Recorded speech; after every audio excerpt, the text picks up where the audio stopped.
Hi friends, कैसे हैं आप सब। आशा करती हूँ आपकी तैयारी अच्छी चल रही होगी।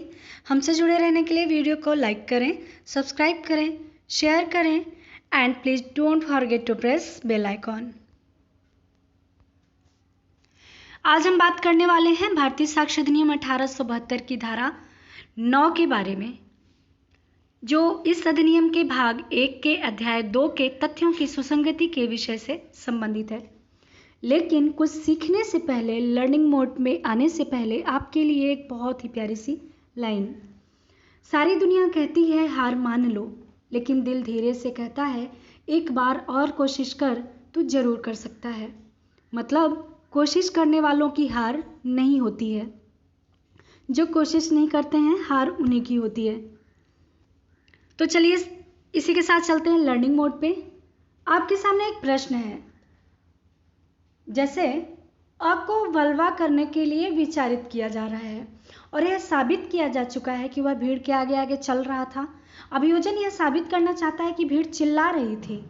जो तथ्य साबित किए जा रहे हैं, क्या वे सुसंगत हैं? इसमें 3 बातें हैं। पहला, ए को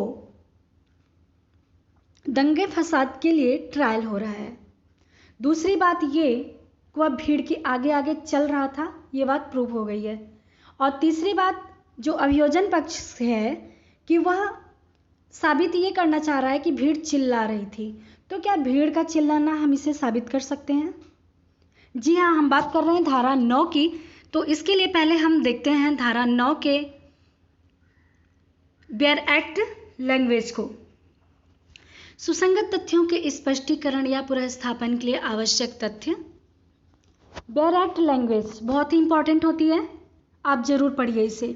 वे तथ्य जो विवादक तथ्य या सुसंगत तथ्य के स्पष्टीकरण या पुनर्स्थापन के लिए आवश्यक हैं, अथवा जो किसी विवादक तथ्य या सुसंगत तथ्य द्वारा इंगित अनुमान का समर्थन या खंडन करते हैं, अथवा जो किसी व्यक्ति या वस्तु की जिसकी अनन्यता पहचान सुसंगत हो, अनन्यता पहचान स्थापित करते हैं, अथवा वह समय या स्थान स्थिर करते हैं जब या जहां कोई विवादक तथ्य या सुसंगत तथ्य घटित हुआ, अथवा जो उन पक्षकारों का संबंध दर्शित करते हैं जिनके द्वारा ऐसे किसी तथ्य का संदेह किया गया था, वहां तक सुसंगत हैं जहां तक वे उस प्रयोजन के लिए आवश्यक हों। यहाँ पे आप देखिए 2 वर्ड्स हैं, विवादित तथ्य या सुसंगत तथ्य, fact in issue and relevant fact, जिसको हम पहले ही बता चुके हैं, पहले वीडियो में बता चुके हैं कि फैक्ट इन इशू क्या होता है और रिलेवेंट फैक्ट क्या होता है। हम जो भी एविडेंस देंगे वो रिलेवेंट फैक्ट के और फैक्ट इन इशू के रिफरेंस में ही होगा, अन्यथा नहीं। तो जब हम धारा 9 पढ़ते हैं तो इसमें से 5 प्रकार के फैक्ट निकल कर आते हैं जो रिलेवेंट होते हैं। उनमें से पहला है परिचायक अथवा स्पष्टीकारक तथ्य, इंट्रोडक्टरी एंड एक्सप्लेनेटरी फैक्ट। ऐसे सभी तथ्यों का साक्ष्य दिया जा सकता है जो विवादक या सुसंगत तथ्यों के स्पष्टीकरण या पूरा स्थापन करने के लिए आवश्यक हों। 2 तथ्यों की बात की गई है यहाँ पे, इंट्रोडक्टरी एंड एक्सप्लेनेटरी। इंट्रोडक्टरी मतलब जिससे हमें परिचय मिलता हो, किसका? फैक्ट इन इशू का एंड रिलेवेंट फैक्ट का। और एक्सप्लेन करने वाले, जो चीज़ों को साफ साफ स्पष्ट कर देते हों, साफ साफ कह देते हों विवादक तथ्य के बारे में और सुसंगत तथ्य के बारे में। तो जो ये साफ साफ कहने वाले शब्द हैं और परिचय देने वाले हैं, ये रिलेवेंट होते हैं। इसे एक उदाहरण से समझते हैं। मान लीजिए किसी व्यक्ति पर आरोप है कि उसने कुछ व्यक्तियों का समूह बनाकर और आगे लगकर उनसे दंगा फसाद करवाया। मतलब उसने एक ग्रुप बनाया और उस ग्रुप से दंगा फसाद करवाया। अब हमको यह साबित करना है कि उस ग्रुप का लीडर कौन है। हम कैसे साबित करेंगे कि उस ग्रुप का लीडर कौन है या यही व्यक्ति है? तो उस ग्रुप में जो भी बातचीत होती रहेंगी या हुई होंगी, हम उस बातचीत को इसका एविडेंस दे सकते हैं, साबित कर सकते हैं, क्योंकि बातचीत से चीज़ें साफ हो जा रही हैं, एक्सप्लेन हो जा रही हैं कि उस ग्रुप का लीडर कौन है। जैसे जब आपस में बातचीत करेंगे तो ये तो कहेंगे कि हाँ उस व्यक्ति ने ऐसा कहा, उस व्यक्ति ने ऐसा कहा, किसने कैसा कहा, क्या कहा, वो सारा जो इंटेंशन है सब कुछ निकल कर सामने आ जाएगा। तो ऐसे फैक्ट जो हैं वो रिलेवेंट होंगे।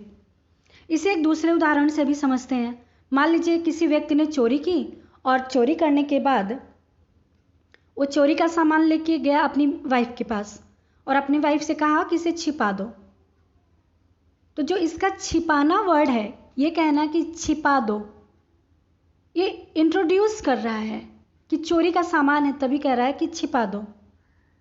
तो ये इंट्रोड्यूस करने वाला वर्ड है और ये रिलेवेंट फैक्ट के लिए इम्पॉर्टेंट है। इसको एविडेंस दिया जा सकता है, इसका साबित किया जा सकता है। फिर हम देखते हैं दूसरे प्रकार का तथ्य, ऐसे तथ्य जो इंगित अनुमान का समर्थन या खंडन करते हैं, सपोर्ट और रिबट करते हैं। ऐसे तथ्यों का साक्ष्य दिया जा सकता है जो किसी विवादित तथ्य या सुसंगत तथ्य द्वारा इंगित अनुमान का समर्थन या खंडन करते हैं।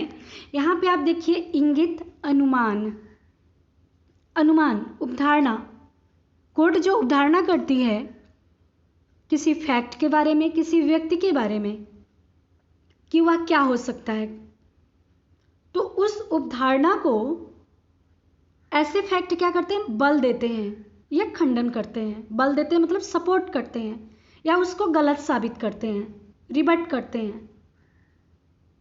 तो ऐसे जो फैक्ट निकल कर आएंगे उनका हम एविडेंस दे सकते हैं, उनको हम प्रूव कर सकते हैं।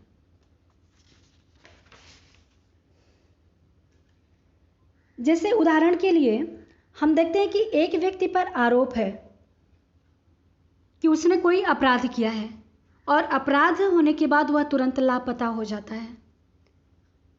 तो लापता होना, उसका मिसिंग होना, इस उपधारणा को बल दे रहा है कि उसने अपराध किया है, मतलब उसका समर्थन कर रहा है।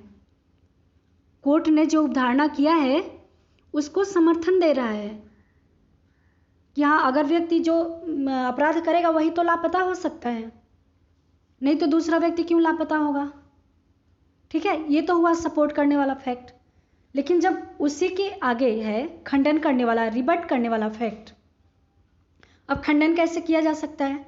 जैसे जो व्यक्ति लापता हुआ था वो आके कह सकता है कि मुझे बहुत ही अर्जेंट काम आ गया था इसलिए मैं यहाँ से चला गया था। तो ये गलत साबित करने वाला फैक्ट हो जाएगा। लेकिन हाँ उसको यह साबित करना पड़ेगा कि उसको कोई वाकई में अर्जेंट काम आ गया था तभी वो गया। तो जब यह साबित कर देगा कि उसको कोई अर्जेंट काम था तो ये क्या हुआ, गलत साबित करने वाला। कोर्ट ने जो उपधारणा अपने मन में बनाई कि ये व्यक्ति लापता हो गया था तो यही अपराधी होगा, तो उसने फिर अपने अर्जेंट काम के द्वारा उसको गलत साबित कर दिया। ठीक है, एक केस देखते हैं। मटरू बनाम state of UP 1971 supreme court का है, जिसमें अभियुक्त परिवाद करने वाले व्यक्ति के साथ अंतिम समय तक था जब तक उसने परिवाद किया, लेकिन जब उस पे शक की सुई उसी पे आके घूम के बार बार आ जा रही थी तो वह लापता हो गया, मिसिंग हो गया। अब उसके बारे में और उपधारणा तेज होने लगी कि अरे ये जो है तो लापता हो गया था, यही व्यक्ति है, इसी ने अपराध किया होगा। फिर उसने आके साबित किया कि जब परिवादी कंप्लेन कर रहा था मैं उसी के साथ था, लास्ट टाइम तक मैं उसी के साथ था। तो यहाँ पे उसने क्या किया कि उस उपधारणा को गलत साबित कर दिया।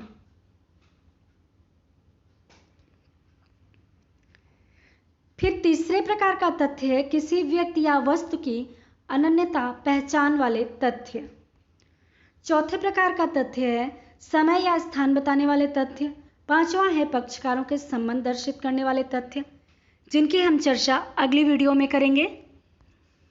आई होप आपको ये वीडियो पसंद आई होगी। Thank you.